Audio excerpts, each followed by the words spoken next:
I'm going to show you something in the next 10 seconds, which is going to explain why you know what you need to do, but you just don't do it.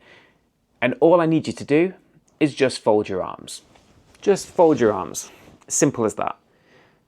Now you can unfold them, shake them out a little bit, and fold them the opposite way.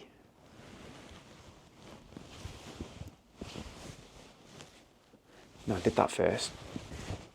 Yeah. If that felt a little bit weird, a bit more uncomfortable, a bit different, a bit slower, good. It was meant to. And I'm going to explain that in a second. But let me ask you this question. Have you ever got in a car and just started driving, and before you know it, you've ended up at your destination? You've not really thought about it. You've not thought about the turns that you needed to take, or the exit that you needed to take, or even changing gears. It's almost like you ended up at your destination as if you were on autopilot. And if you can't or don't drive, then take that example as just walking somewhere and ending up at the destination without ever really thinking about it. If that has ever happened to you, you're not the only one. And what you've demonstrated there, and the same thing with folding your arms, is the difference between unconscious programming and conscious thought.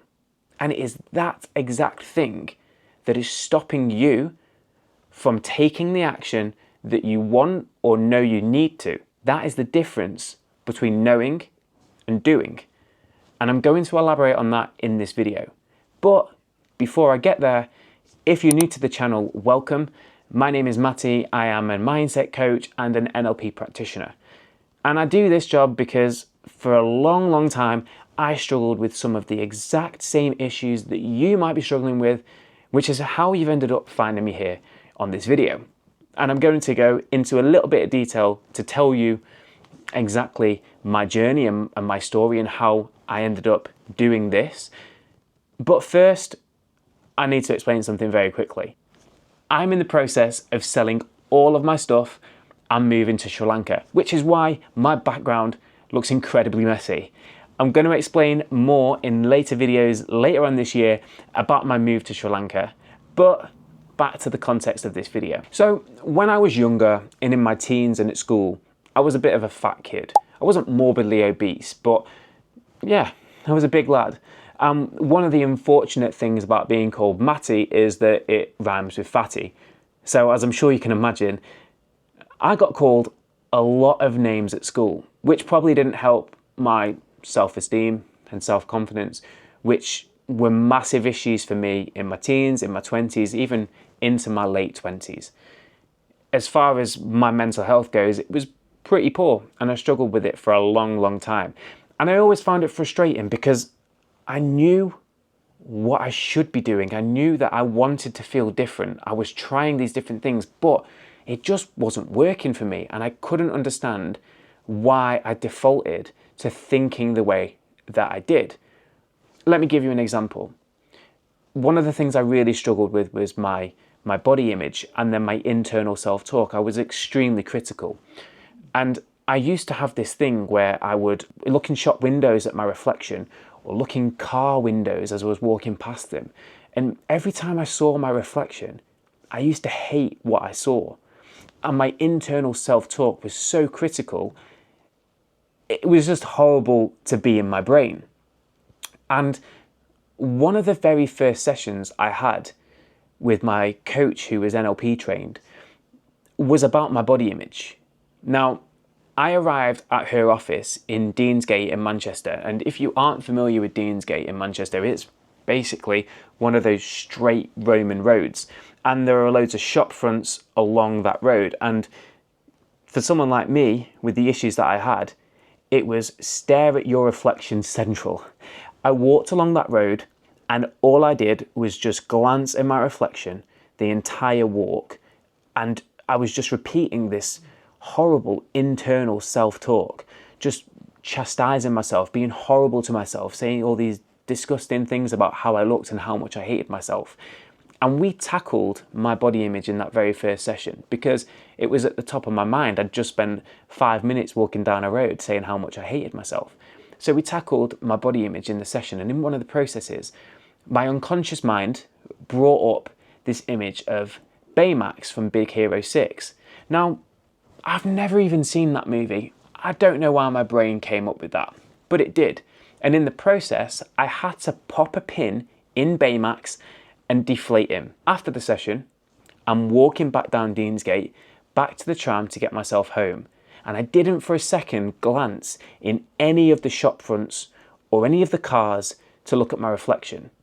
And that wasn't something that I did deliberately, it just had gone from my brain. And I didn't even notice until I was sat on the tram on the way home, texting my sister about how my session had gone and explaining what had happened and what weird things we'd done in the process. And that was funny to me because I'd tried everything. I'd tried self-help. I could probably write a book with the amount of self-help that I'd read. I'd tried CBT, talking therapy, lots of different counselling services, but nothing had ever got to the forefront of my issues quite like NLP, which is why I ended up training in it so that I could offer it to my coaching clients.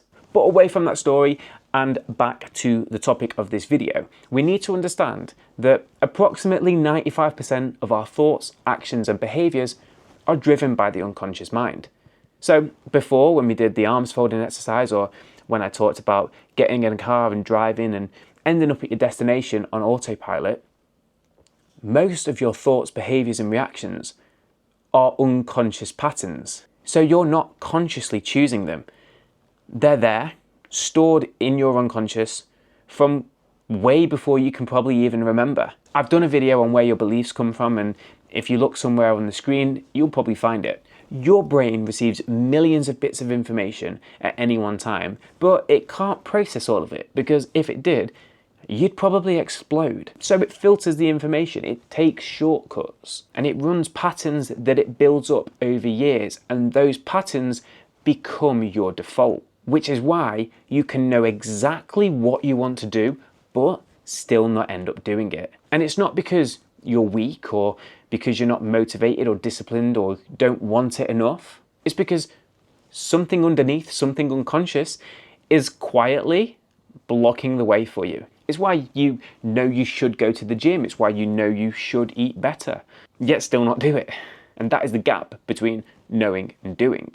And for most people, it's not a lack of knowledge. It's a story, a belief, a thought, something that's built up over time, something from way before you probably even were aware of it, whatever it might be, that is running unconsciously, and that is the thing that's stopping you from taking the action. Now you might be sat there thinking, well, Matty, how can I stop this from happening? Well, I can't help you get rid of that pattern in one YouTube video, but what I can do is give you a tool that you can take away and start practicing yourself. And in this next video, somewhere on the screen, I'm going to show you exactly that tool that you can use in your day-to-day life.